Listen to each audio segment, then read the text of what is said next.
That's just a quick question before we start. Is there any other sovereign in Athens, Greece? Not that I know of. Though we're all around the world, and half the team is pseudonymous, so I'm not always aware where each contributor is from. Okay, we have Ororo in the house. Just waiting for Yago for us to kick this off.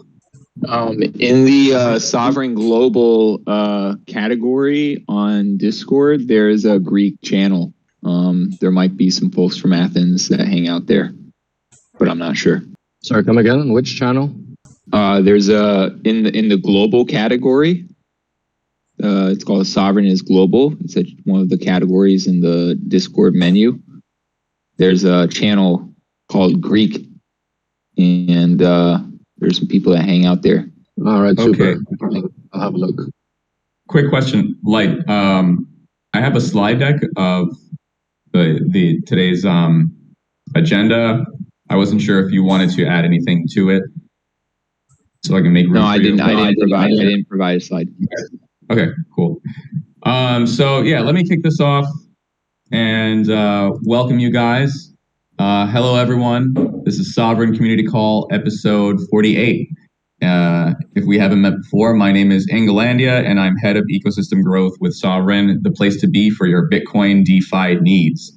So today we've got some juicy updates to dive into, including SIT50, Babelfish, and growth metrics of the Zero protocol, and much, much more. Some of you have heard about the inception of the Sovryn Bank project, a mobile banking app for Bitcoin users. If you happen to know some Bitcoin-aligned investment firms or accelerators, feel free to DM me on Twitter or Discord at Engelandia. You know where to find me. So thank you all for joining us here. Thank you for sharing in this mission. And to start, I'm going to bring in Ororo with the development updates. Ororo, please take the floor. Just give me a moment. Sorry, I was not prepared to start, but that's fine.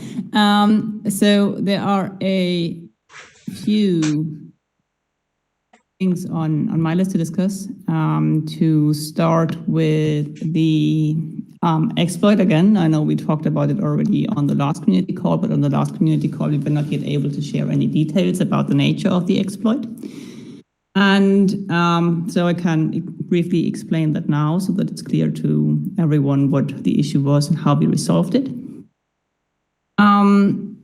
So our last call, I told you that the attacker used a few functions on the loan token and protocol contracts in order to buy loan tokens like the liquidity pool tokens at a discount and then afterwards sell them for a higher price and therefore made profit, which he should not have.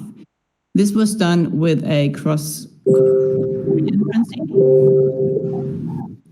Someone is not muted. Please mute yourself when you're not speaking. And this means that while, so the steps are the following. First, the attacker borrowed from the protocol, so a position was opened on the protocol. Then he closed it again, and there was a re-entrancy, a cross-contract re-entrancy possibility inside the closing function, so that the attacker called the minting function while the closing was not yet completed, and therefore there was an inconsistent state at the protocol which allowed the exploiter to sell or to buy the LP tokens at a cheaper price and to sell them then after the closing finished for the regularly expected price. This cross-contract re-entrancy is now fixed. We fixed it by introducing a global mutex, which is just like a re-entrancy guard contract, which is shared between the contracts, because so far we only had the re-entrancy protection within the contracts themselves, but not between contracts. And the attacker here could took advantage because we had the logic on different contracts so that were not protected by the default re-entrancy protection. But this is amended now. And we also added similar protection to other functions of the system. So we used this opportunity to have a very close look again at all of our contracts, to look at similar use cases, and just to add a few more layers of protection to the functions which are the most critical. So while this was a rather unhappy incident, it had at least some positive after effect now, because our security is better than it was before. We also took this event as a reason to improve our monitoring. So we are currently building a more elaborated monitoring system so that in the future we're able to detect such unnatural behavior sooner than we did this time, and therefore prevent the worst from happening. So this is about the exploit. Does anyone have any questions so far? Otherwise, I move on. Anyone have questions for Aurora? All right, then I will move on to the second fix we pushed since the last community call, and this was regarding the staking contract. While our system was paused, we also got a bug report on Immunify, telling us about a vulnerability on the staking contract. It was exploiting the extend staking duration function on the staking contract by trying to extend the stake for more than the maximum period when it's already staked at the maximum period. This is something which is not allowed, but this led to a faulty code execution on the contract. And this is now also fixed with ZIP 50. Otherwise, we had a few regular updates to the system as well. So there was a bigger front end and back end rollout, which really improved the performance on the dApp and the robustness of the data. So it's loading much faster. It is reducing the load on our nodes, which also allows us to reduce the infrastructure cost. So this was a very much needed update and a very good job from the developers. And also the trading chart update. So please feel free to check it out. I think this was good work. And next we're going to work on more updates to the staking contract, because currently we hit the maximum contract size limit at the staking contract, which means that if we wanted to, we could not introduce any further changes. So we need to refactor in order to allow the staking contract to be adapted to our needs in the future as well. Also, we are updating the fee sharing contract so that we can withdraw the RBTC fees which are generated by Zero. The fees which are generated by Zero are partly generated in SOV and partly in RBTC, and they're already going to the fee sharing proxy. However, currently only the SOV fees are withdrawable from the front end, and the RBTC fees are not yet. The reason is that it's not unified on the smart contract with the other RBTC fees, so they are held in a different format, and therefore we cannot withdraw them in the same transaction. And instead of building two buttons for doing an RBTC withdrawal, we decided to update the smart contract to allow you to withdraw the fees in one single transaction. And apart from that, we are also updating our testnet environment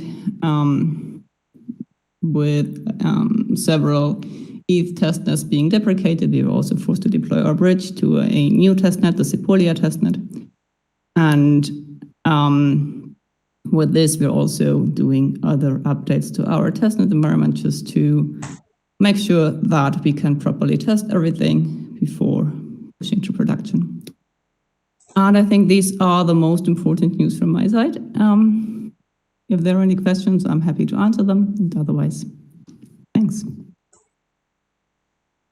Thanks so much, Aurora. Do we have any questions from the community? Here's your chance to step in and share your voice. Hey, I have a quick question for Aurora. When you were talking about the Zero fee sharing, you mentioned RBTC fees and SUV fees. Can I assume that you meant that USD fees instead of SUV fees? You're right. Sorry. My bad. Okay, thank you. All right. Any other questions or comments? If not, thanks a lot, Roro. We're going to move on to strategy with Edan and Iago. Please take the floor. Thanks, Ingemar. Hello, everyone.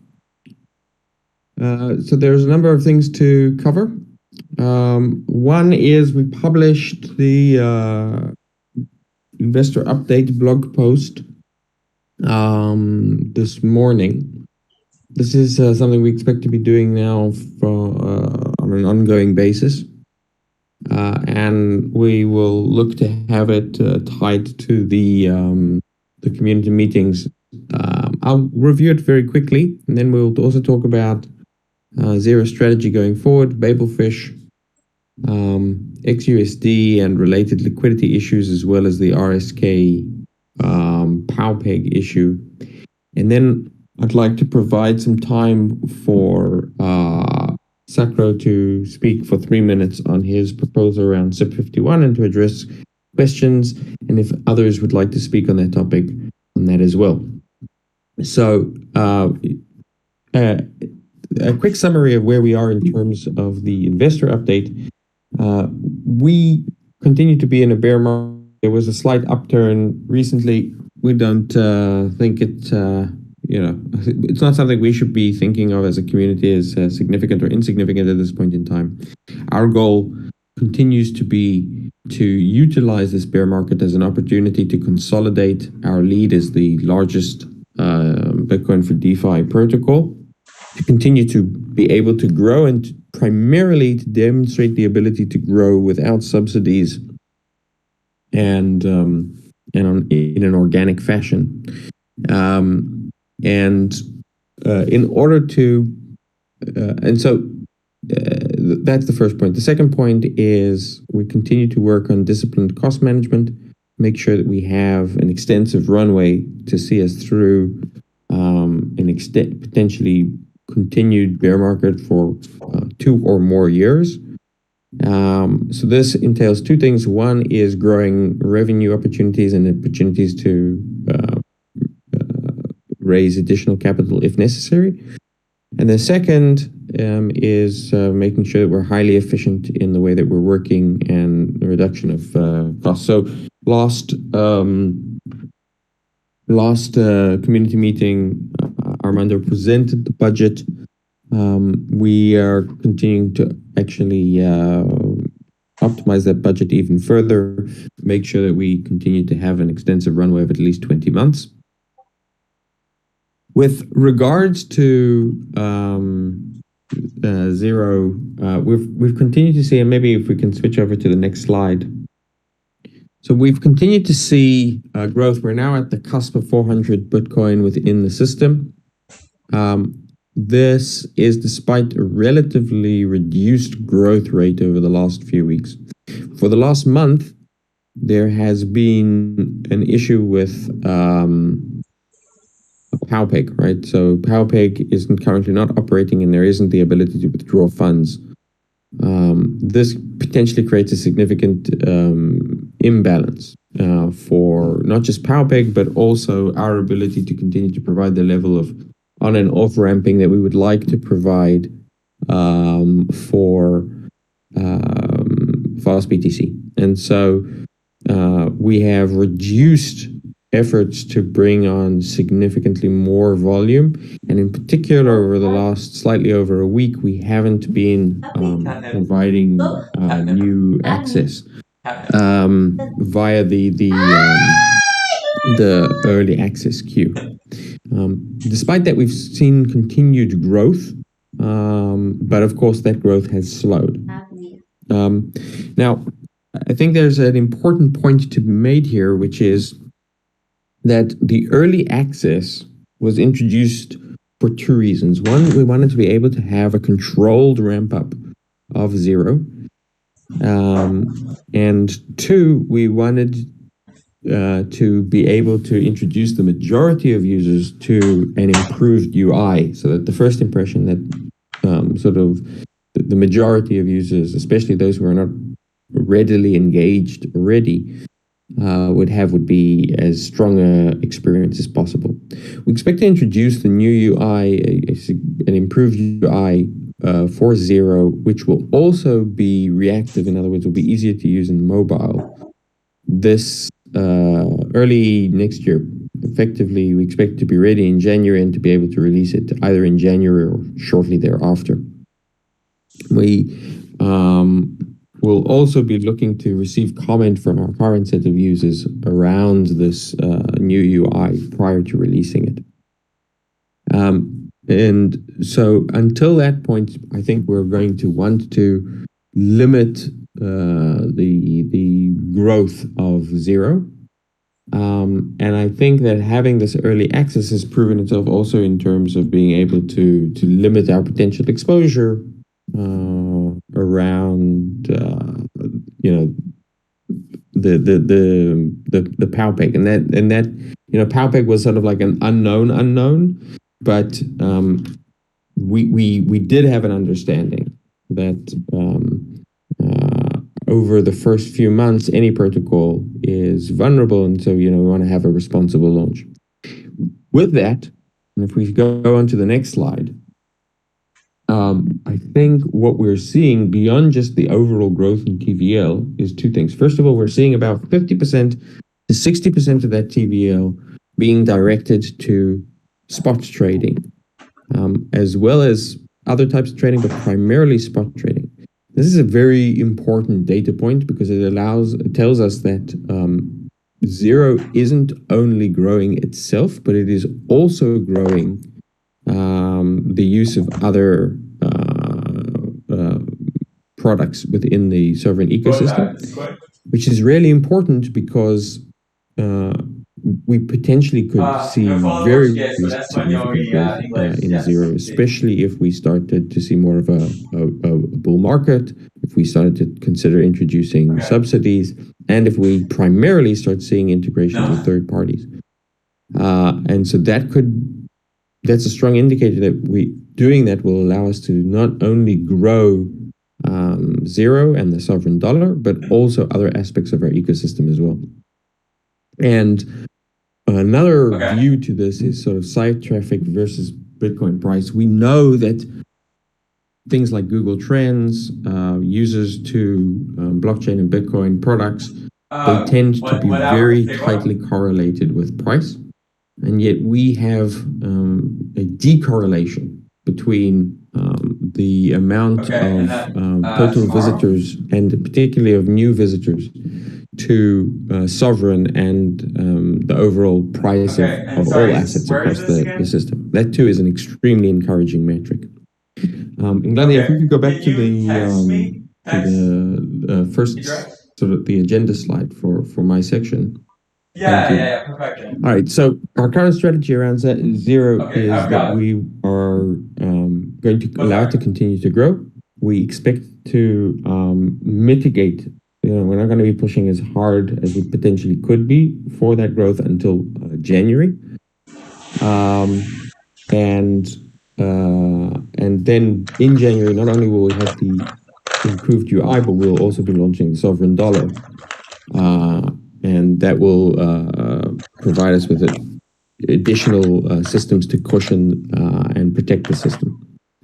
So that brings me to Babelfish. Right now, the primary means of converting ZUSD, and later it will be sovereign dollar, into dollars or other types of stablecoin is through Babelfish. And we know that about 30 to 40% of funds get converted in that way and sent to other chains.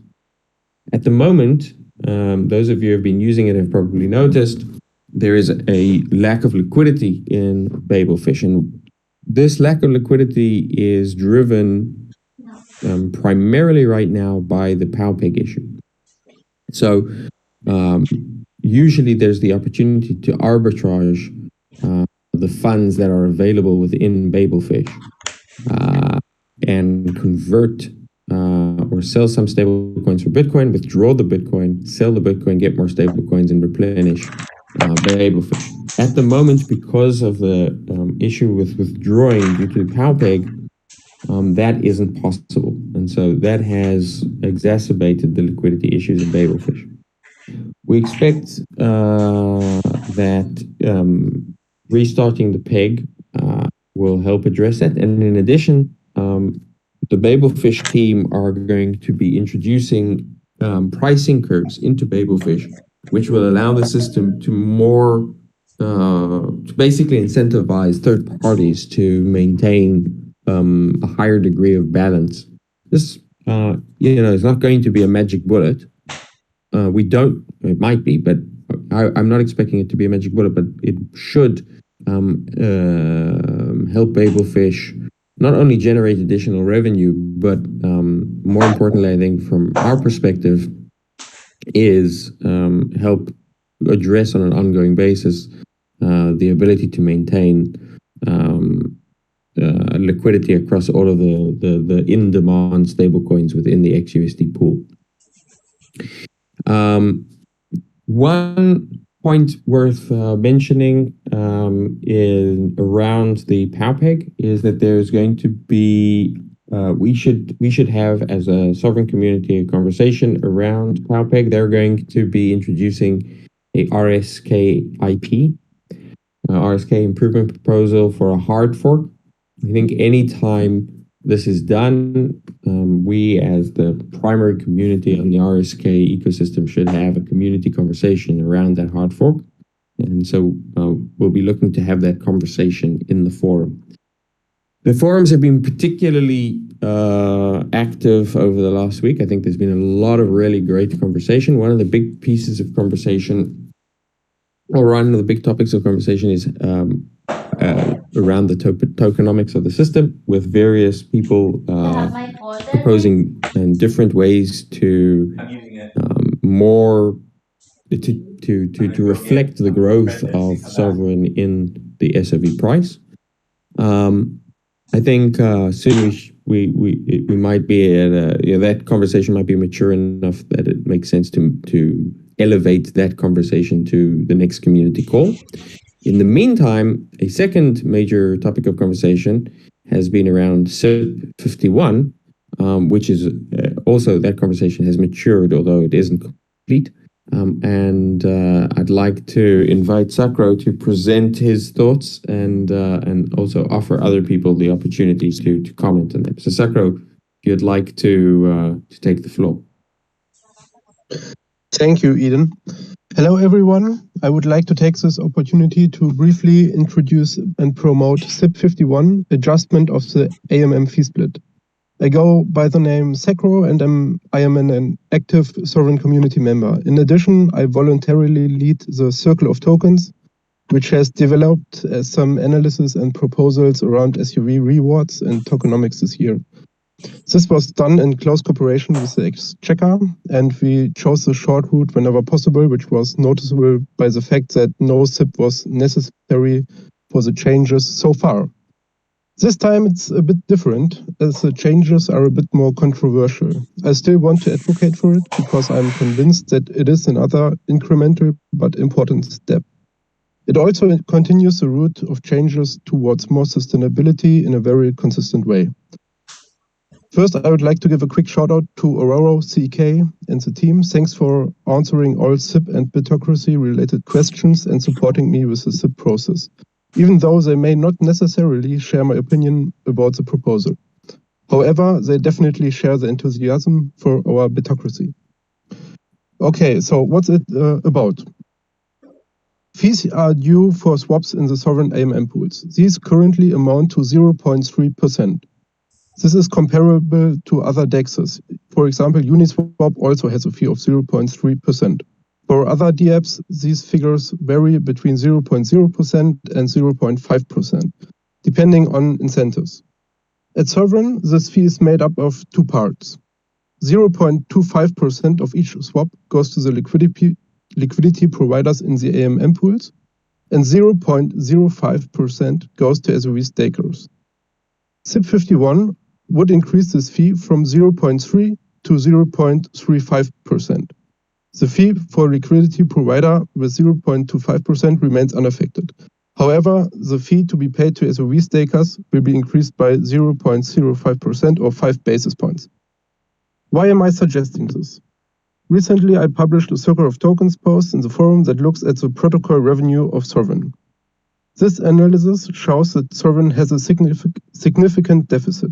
And I'm not talking about personal costs, exploits, audit, or anything like that. It is only about the comparison of SUV rewards for the MM pools, so to say platform incentives, against the protocol revenue generated out of this. In short, the following statement can be made. As things stand, calculated for the current BTC price, Sovryn pays out rewards in the amount of approximately $250,000 per quarter in SUV. The platform revenue amounts to approximately $50,000 per quarter. In other words, liquidity providers receive 0.25% of the MM swap fees, and in addition to that, incentive payments of $250,000 per quarter. Protocol receives 0.05% of MM swap fees, but still pays $250,000 per quarter to liquidity provider. I would like to reduce this deficit with the ZIP. In the following, I would like to give some arguments for this. The change should only be slightly noticeable as 5 basis points. This would mean a small 5-digit increase in revenue per quarter. Nevertheless, assuming constant DApp volume, the weekly RBTC payouts for stakers would almost double. If we take the current SUV token price and determine an APY with the weekly payouts, we would come closer to 6% API rather than the 4% we currently have for a max duration stake. By the way, this is not an API on dollars, but on BTC. And that's without compound interest. So it should provide an increase in demand for buying and staking SUV. This gives the SUV token more fundamental value. It can help to increase the price slightly or at least stabilize it. This would also make the SUV rewards worth more. The APY for liquidity providers would increase.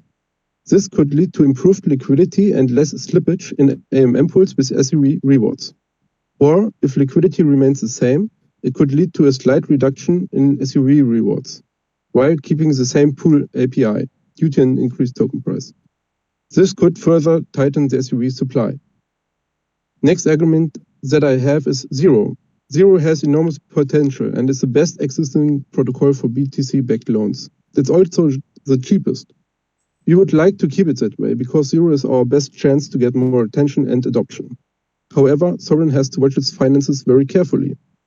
By having Zero as the best lure imaginable, it makes sense to get some more fees in another way and not touch Zero. We can afford a 5 basis point increase in the AMM because Zero users can access Sovryn AMMs much more easily than other AMMs and have no bridging fees.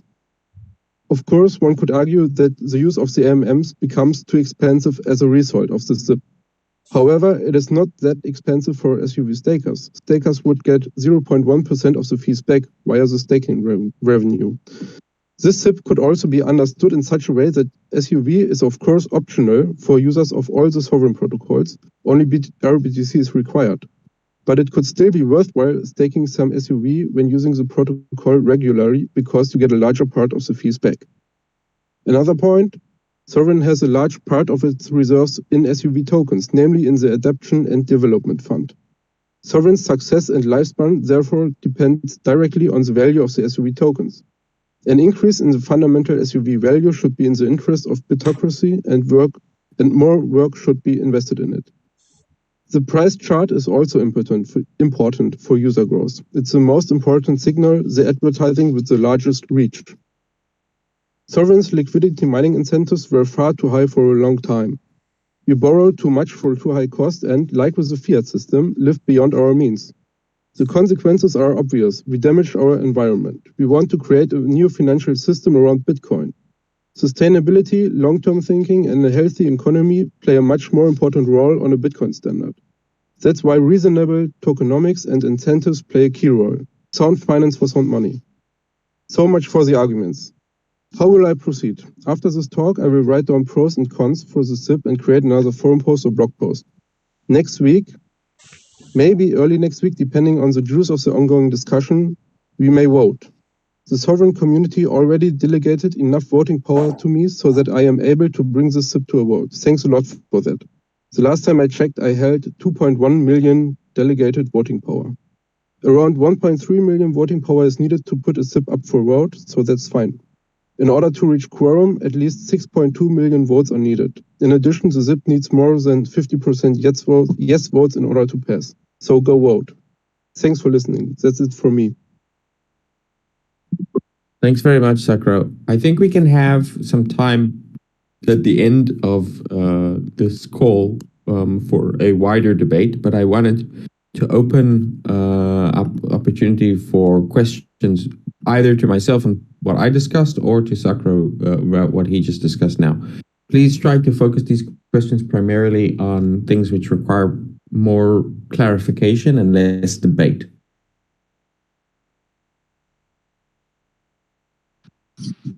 Hey, Yago, it's David. Can you describe in more detail how this Babelfish rebalancing is going to work?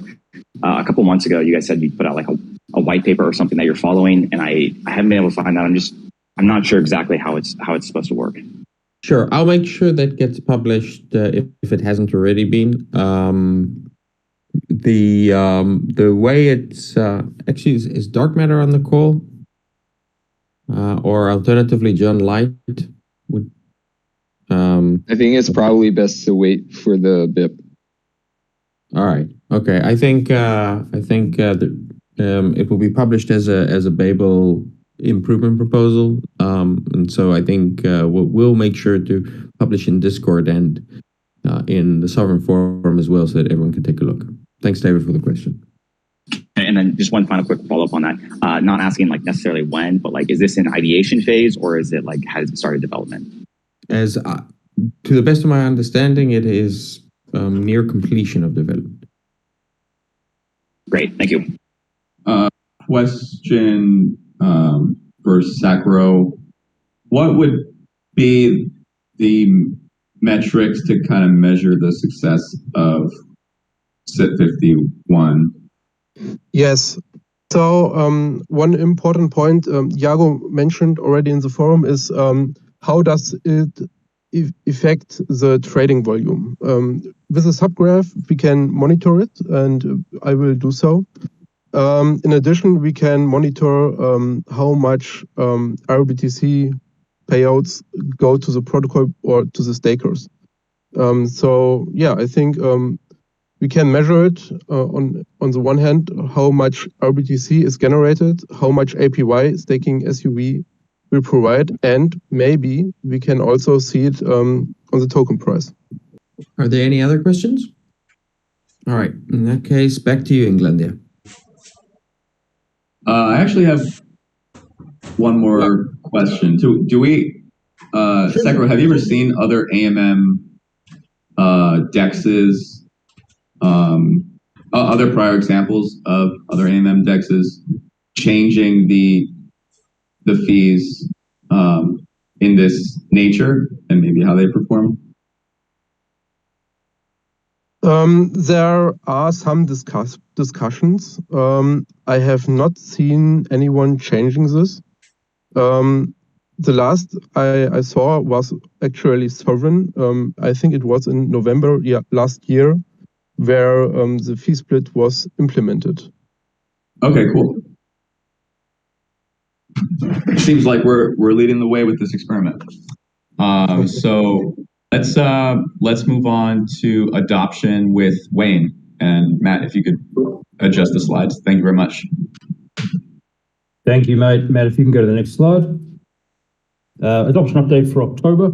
Continue to get good results in terms of reach, engagement, and conversion onto Zero.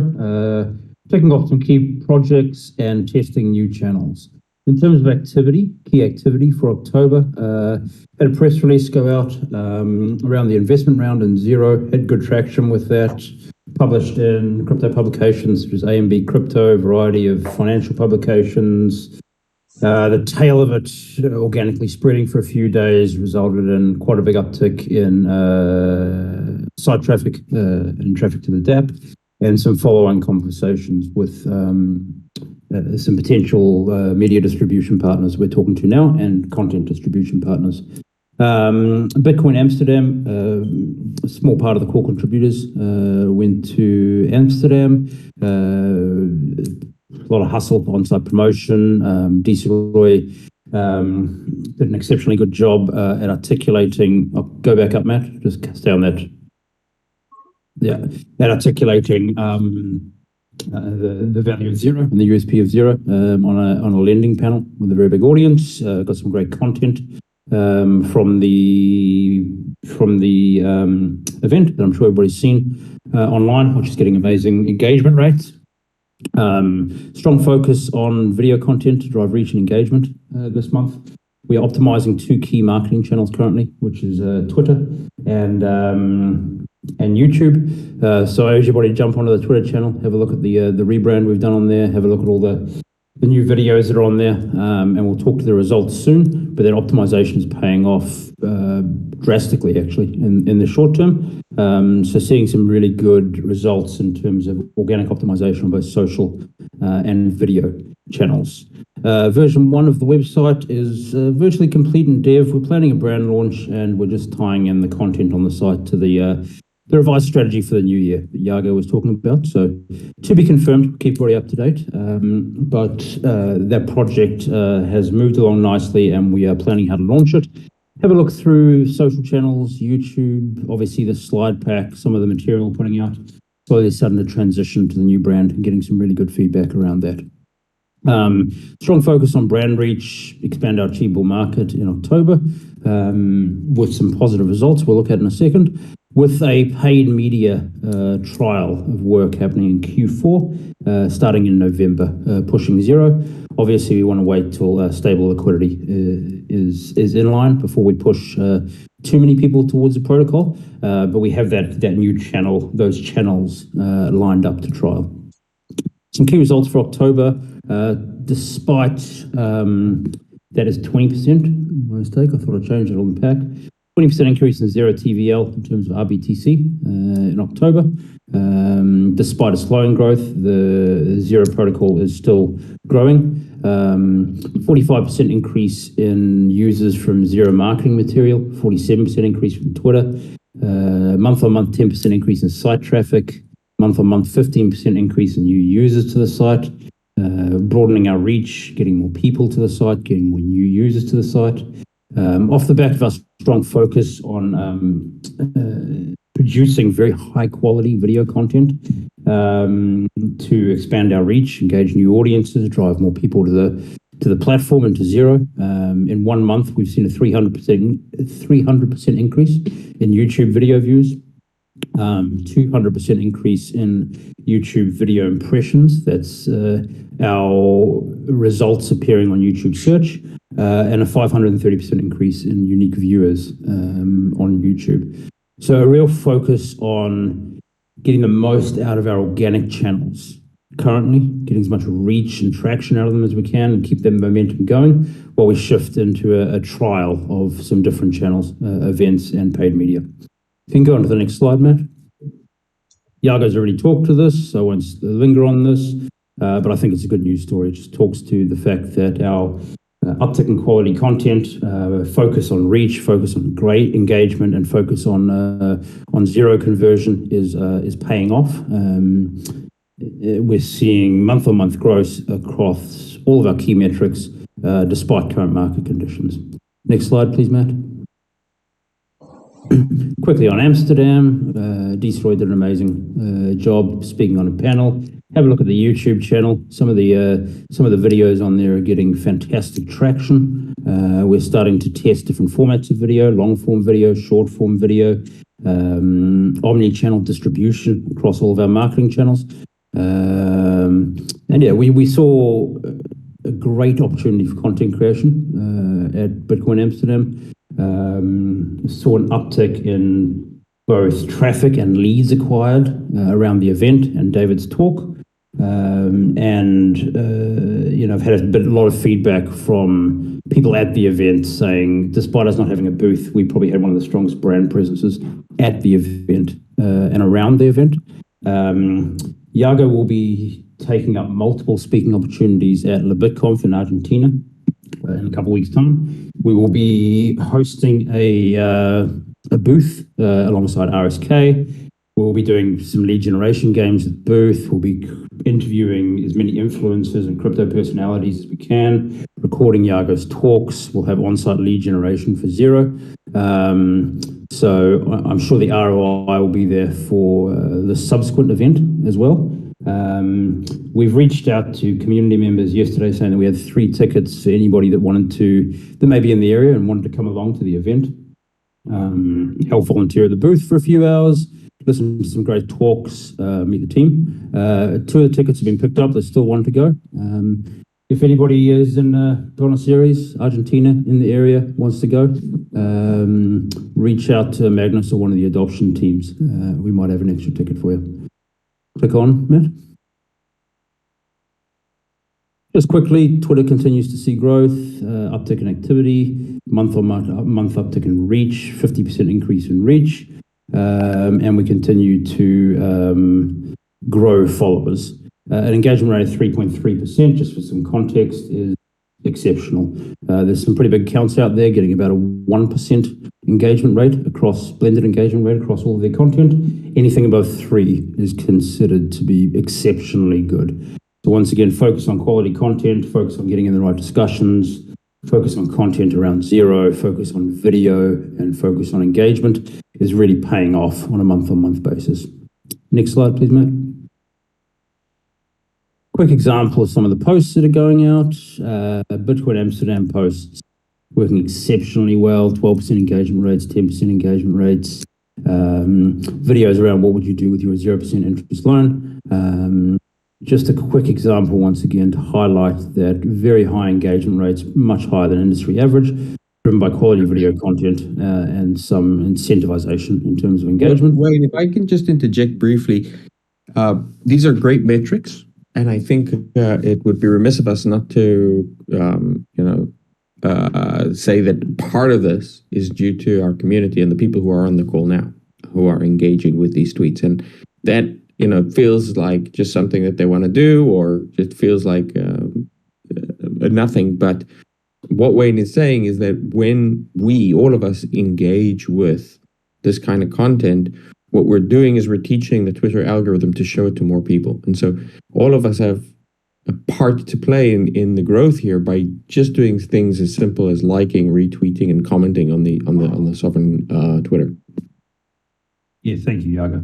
Agree completely. And some of the content, especially around zero coming out of the community, is absolutely phenomenal. So thank you for the exceptional effort out of some of those content creators and everybody's continued support and engagement. And the final slide, Matt, just delving into YouTube and video again. Jump on the channel, have a look at some of the new videos we put out there, have a look at some of the new branding. Would love some feedback. Seen some very, very big upticks in 30 days off the back of this new content and SEO optimization across the site. We're optimizing all of our old historic videos, rebranding, a real focus on how we take long-form content into short-form content, focus on omni-channel distribution. And as a key engagement metric for adoption, it is really working for 30 days. So this will be a continued focus for us alongside social media and our trial of paid next month. And yeah, that's the main updates for me. Thank you very much, Wayne. Englandia? Awesome. Do we have any questions for Wayne? Any more questions for Wayne? Okay, so perhaps we can open up the floor for questions on any of the prior topics, SIP 51, or any of the things mentioned on this call. Hey, I've got a question. Can you hear me? Yes, sir. Welcome, Travis. Hey, how's it going? This is actually my first time doing a live question, so that's really cool. I just want to say thank you guys so much for all the hard work everyone's been doing. I had a question about the mobile UI. I know it's been brought up a few times in the Telegram group, and I heard Iago talk about this briefly. Just curious, are you guys looking to optimize mobile, just essentially the dApp, for mobile users, like we see with desktop currently, just so we can. I know I had a little bit of an issue voting for the current SIP that Sacro proposed because one of my wallets is mobile. I just like to spread my wallets out instead of all in one location. So I'm just curious if we're looking to optimize mobile at all at this point. So the answer is yes, and yes, and in two ways. The first is that the new DEP 2.0, is going to be reactive to mobile. So it will work on mobile, should look good on mobile, and will be usable on mobile without having to download an additional DEP. Sorry, not a DEP, an app from the Google or Apple app stores. That's a first step. The challenge there is that mobile is inherently difficult to use because you don't sort of plug in a wallet, and there aren't easy ways to use hardware wallets or other types of wallets when you're on mobile. And so the one way to deal with that is to make it easy to use the DApp itself as a wallet, and that's something that we're currently looking into.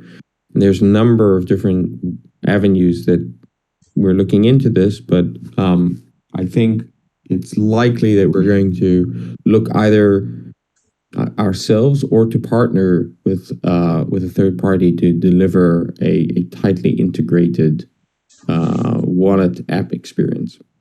Do we have any more questions from the members on this call? When would SIP 51 be put up for votes? Do we know that? Well, Sacro can effectively start the SIP the minute the minute it is encoded in such a way that it would allow the SIP to pass and automatically create the changes. I do think, in addition to that, there is some additional questions, and now is a good opportunity to raise those questions and have debate. If anyone would like to either present a case against the SIP or go into the details of the SIP, now's the time. Yeah, my initial hesitation was just the adjustment fee potentially disincentivizing people from trading Bitcoin on Sovryn, but I understand it's a very minor difference. Yeah, that's a fair point. Definitely. It may disincentivize, and I will look at this very carefully. So if it is the case that the ZIP will be voted yes and gets implemented, and I see that in the following weeks we have a strongly reduced volume on the pools, then I will report it, and we will have to think about reversing the change. But it is only 5 basis points, and it is barely noticeable. So we will have to see, I think. Besides that, I will create another forum post. I will highlight the pro and contra arguments in the forum, maybe even with a Sovryn blog post, if that's possible. And I will schedule the voting depending on how the argumentation goes in the forum over the weekend or early next week. I think maybe we can vote on this next week, but I will let the community know beforehand. I think the fee is not. I think the fee is not the only consideration when considering incentives or disincentives or competitiveness overall. I think you have to consider what are the alternatives and what are all of the different dimensions in which users are weighing competitiveness. Not just on the Bitcoin pairs, but the other pairs. the differentiating factors that come to mind would be like the pairs that are listed, the security model of the assets that are being traded, liquidity or market depth, which probably has an even bigger impact on pricing competitiveness than the fee, a 5 basis point change in the fee. So I think that those factors need to be considered as well when you're trying to think of, whether this change will make Sovryn less competitive or not, or how much less competitive would it make Sovryn. You have to take the whole kind of picture into consideration and not just this one aspect of it.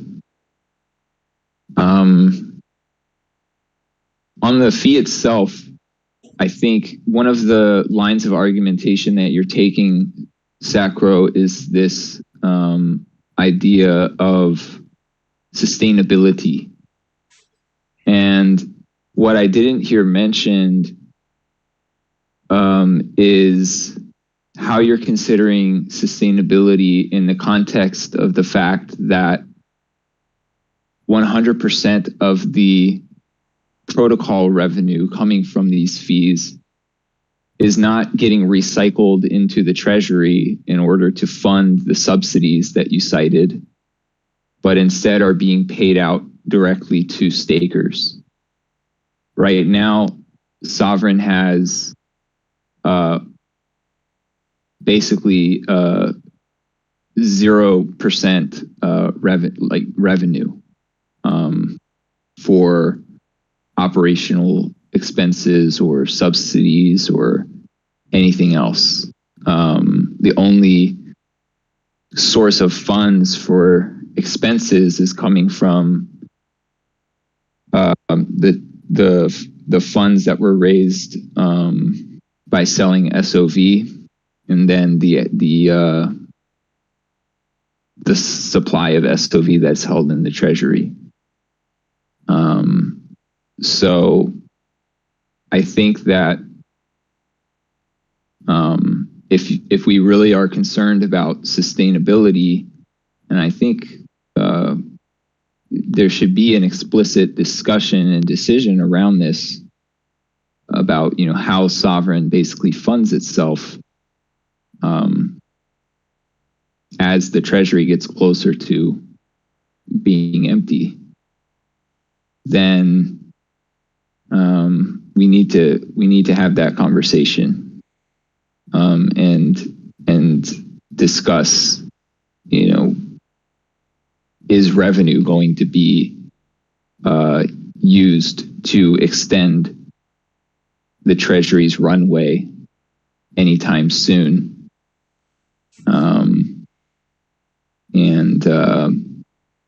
I think that's an important part of the conversation if you want to make sustainability a part of the argument for raising the fees.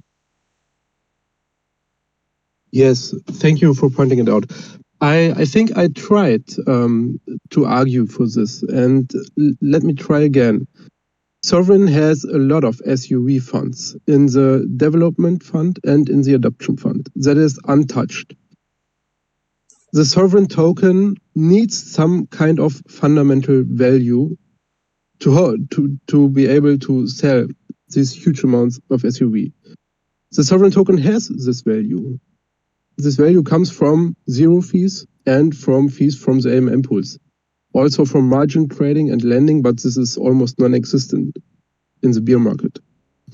But if the SUV token gets a higher fundamental value because there are fees generated, then it is likely that the funds in the adoption and development pool in form of SUV will be worth more and can be sold for more. So indirectly, I think that even if the AMM fee split goes to the stakers and the protocol does not receive anything, it may have a positive impact on the SUV price, which then leads to a larger fund for the Bitocracy. Okay. Yeah, I follow. I think it's I don't know how easy this would be to come up with estimates, but I think it would be interesting to think through which scenario would be better for Sovryn's runway in the long term, directing revenues to the treasury or directing them to stakers and hoping that that this results in equal to or greater increase in value of SOV such that the treasury is extended, or I should say, resulting in a proportional increase in the value of SOV such that the treasury runway is increased at an equal to or greater than length of time, had the fees been directed to the treasury to finance the operations. Yes, I totally agree with you. When I put this SIP up, I had also these considerations, and I am very open for it. What we could do is, instead of giving the SUV staker another 5 basis points, what we could implement is that we still would increase the fees by 5 basis points, but these 5 basis points that are generated in RBTC rewards or revenue, we could use this to buy back SUV on the market and send it to the adoption fund, so that the treasury actually receives this additional revenue, and also it would lead to a kind of buyback of SUV based on protocol revenue. This would be interesting, and I think a lot of community members also raised support for this idea. I did not mention it in the SIP because I think it would be much more difficult for the development team to change the code, because what I propose now is just a parameter change, which would be rather simple. But I'm open for that discussion, and I would be happy with such a result, definitely. Sakro, thank you for your comments, and I really appreciate the fact that you've done the analysis and put forward this SIP. I also think it's really extremely cool how you've managed to organize the required support in terms of delegates. I'm very excited to see more initiative around delegation. I have 2 comments around the proposed SIP. The first is, I think that there is an opportunity to create sort of like an A/B test by implementing this in some of the pools, not in others, and then looking at the correlation of price between them. So that those pools generate, we have a historical data of how the revenue generated by those pools correlates, and this potentially would provide us with some indicator as to whether or not we had impacted trade volume and revenue with this change. But this goes to a deeper question, because I'm not even sure that would give us a definitive answer. The deeper question, and I'd be interested to hear the thoughts here and on the forum. Really, the conversation that we're having here is a conversation around price sensitivity. To what degree are the people who are trading on Sovryn sensitive to price? For many people, they would trade in Sovryn, I suspect, even if it was significantly more expensive, because it's already in many ways significantly more inconvenient. And they do so because it's a platform that they can trust, it's a platform that they believe in, it's a platform that they identify with. And so they may have low price sensitivity. Other types of users may be looking to buy more Bitcoin by using Zero. And they might actually be new users to the Sovryn ecosystem, but they too might have low price sensitivity because this is by far the best deal and the easiest and least expensive way of increasing their exposure to Bitcoin. On the other hand, people who are in more engaged with margin trading and spot trading may be more price sensitive. And so there's a bifurcation here. Now, in typical business theory, what you would try to do if you have different audiences using the same product, but with different price sensitivities, is you don't want to price out the people who have higher price sensitivity. So you try to create different products that appeal to these different use cases, which might have different price points. An example of this is Coinbase. If you go to Coinbase, there's the simple Coinbase swap, which actually has a fee of 1%, which is a very high fee associated with it, because it is assumed that those people are not well informed or not price sensitive. And then you have Coinbase Pro trading, which is very, very low fees, but is more complicated to use. And so Coinbase are trying to force their audience to sort of reveal their price sensitivity in the way that the product is structured. I think my biggest concern around this particular change, while it may be a very good change, is that it doesn't seem to address we haven't yet addressed the question of price sensitivity and how price sensitivity might be different among different user sets within our user base, both existing and potential. Yeah, that's definitely a fair point. One thing that I would like to point out for that is that when you look at margin trading at Sovryn, there are the trading fee rebates that are paid in SUV.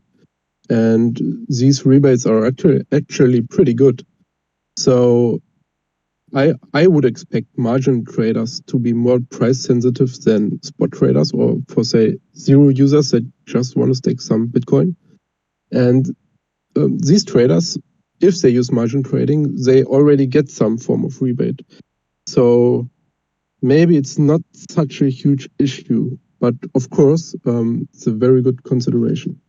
Maybe on the back of that, this is a comment for the adoption team.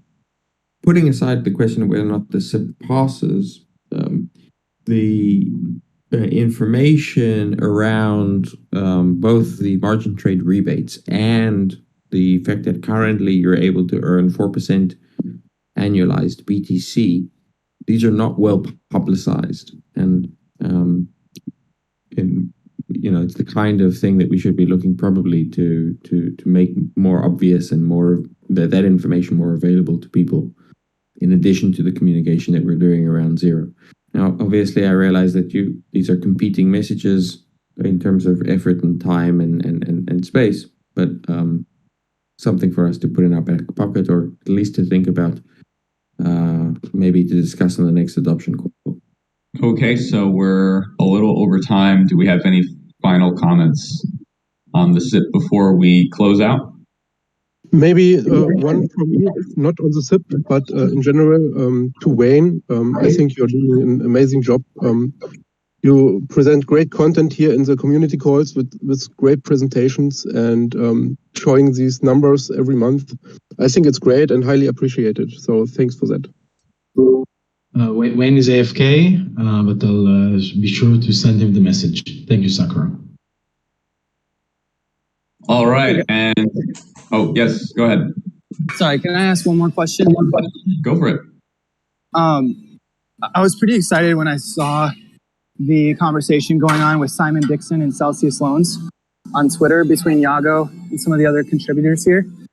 Has there been any more talk about possibly doing a Twitter space with Simon and previous Celsius users? And I think I saw Inglandia had some questions for some previous Celsius users. I was curious of conversations on that at all.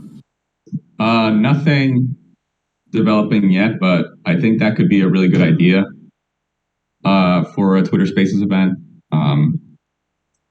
I'll try to get in touch with Simon Dixon and see if we can organize some, I don't know how best to frame it, but some type of group session.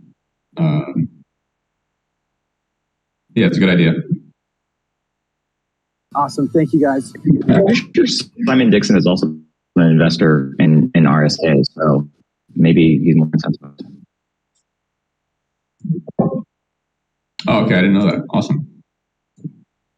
Alrighty, so it's 10 after the hour. I want to thank you all for joining in and being a part of this mission, building Bitcoin secured financial sovereignty and dismantling what people know and understand about money. So help us spread the word and create more sovereign individuals. Don't forget to follow us on Twitter and Telegram, subscribe to the Sovryn YouTube channel, see all of our gorgeous content, and visit our dApp at sovryn.app. Thank you all and stay sovereign. Some of us may hang around. I do have to jump off. So have a good one, everyone.